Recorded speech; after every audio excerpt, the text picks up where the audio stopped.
Olá pessoal, aqui é o Velgas. Hoje é dia 11 de fevereiro de 2026, 8 horas, horário de Brasília.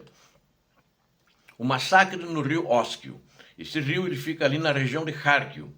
E onde se fala sobre isso, os militares ucranianos, até alguns blogueiros russos, dizem que ali as tropas russas estão virando adubo na região de Kharkiv ali, ao tentar a travessia do rio Oskil. Na realidade, esse rio ele se tornou uma armadilha mortal. Os russos tentando cruzar as águas para avançar em Kharkiv, eles têm sido sistematicamente neutralizados e transformados em adubos pelas defesas ucranianas, segundo o boato lá. Isso não sou eu, que essa informação veio de lá. Inclusive blogueiros russos falam isso. E ucranianos também, é claro. Enquanto isso, o alto comando russo é acusado de mentir descaradamente sobre vitórias que nunca acontecem naquela região também, incluindo Kupiansk. Eles continuam insistindo nas mentiras de Kupiansk.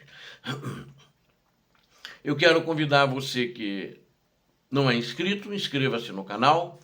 Quero convidar a todos que deem um like, compartilhem com as suas redes sociais e façam seus comentários.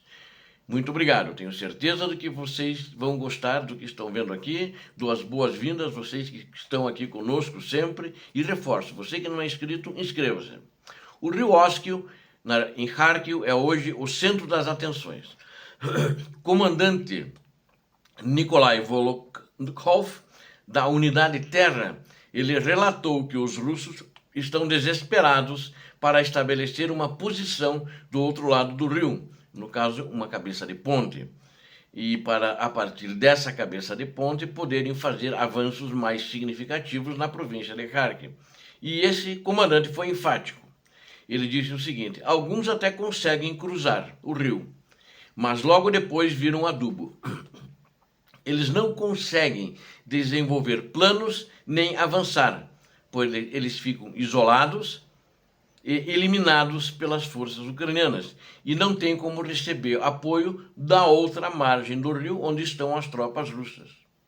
Então essa situação em Kupiansk dos russos é uma situação de sobrevivência ali naquela região, naquela parte do rio Oskil. Segundo também um outro tenente-coronel agora, ele sempre está dando entrevistas, o Viktor Trebkov, porque ele é o responsável do teatro de operações, de informar o que está acontecendo. Ele disse o seguinte: restam pequenos grupos isolados, sem munição, e que eles estão, a maioria, feridos em Kupiansk, mas ainda não se entregaram. E ele fala isso, voltou a falar em Kupiansk, porque ali próximo ao rio Oskil, justamente que eles tentavam fazer a travessia ali para se infiltrar ou para fazer ataques frontais contra Kupiansk, que fica, acho que aproximadamente, onde eles estão tentando estabelecer essa cabeça de ponte. Eu acho que já falei em outros vídeos, 15 quilômetros, então é muito próximo, né, dessa cidade. No entanto, a Ucrânia não está fazendo combate corpo a corpo com eles, não precisa.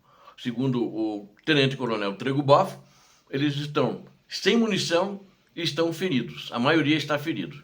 A Ucrânia não precisa, então, desse combate corpo a corpo. Então, o que a Ucrânia está fazendo? Ela está usando drones e está neutralizando o que restou. Muitos deles estão sendo mortos diariamente.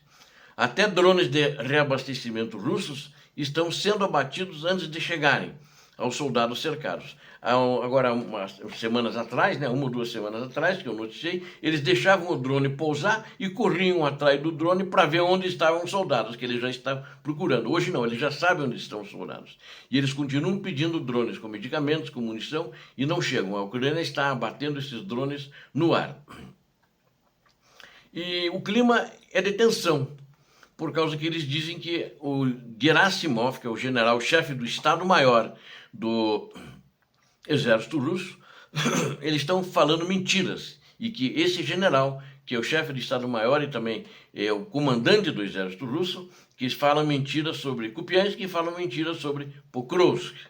Então ele está sendo acusado pelos próprios russos, nos canais russos, e as próprias tropas estão muito com raiva dele, porque eles veem nos seus celulares que as notícias publicadas são otimistas, quando eles estão abandonados. Onde eles dizem que a Rússia está dominando, onde a Rússia capturou a localidade, de fato não está. Então é um clima de tensão até entre os russos, e essa tensão parece verdadeira. E tem um coronel do exército russo, que ele é do GRU, é inteligência do exército, inteligência militar russa, que eu já também falei em outros vídeos com ele. Ele acabou sendo preso por Putin, é o coronel Igor Strelkov. Na realidade é Igor Hirkin, é o nome dele, mas ele ainda usa o codinome de Strelkov quando ele estava em Donetsk fazendo os crimes de guerra em nome de Putin e falava diretamente com o ditador. E ele é um coronel, então, do GRU, e está no presídio, mas ele parece, aqui no Brasil, os traficantes que mandam suas mensagens, ele tem toda a liberdade dentro da cadeia, então ele continua fazendo postagens nos seus canais, né? nas suas redes sociais, não canais, nas suas redes sociais. E ele que fez uma crítica agora, essa semana, anteontem, criticou duramente o general Valery Gerasimov por mentir sobre a captura de Kupiansk, Uslovaia. Ele disse, esse é um local onde as forças russas sequer chegaram. Ele repetiu, ele já tinha falado sobre isso e disse, olha, parem com esse troço, isso é tudo mentira. Ele tá preso e sabe que isso é mentira. E ele também chamou isso de colapso do comando militar. Por outro lado, na direção de Pokrovsk, os russos tentam pequenos avanços, sem sucesso. Então é um caso específico, né, de Krishne, que eu já falei aqui, e o Dashne, informação de ontem. Os russos estavam tentando ampliar uma chamada zona cinzenta.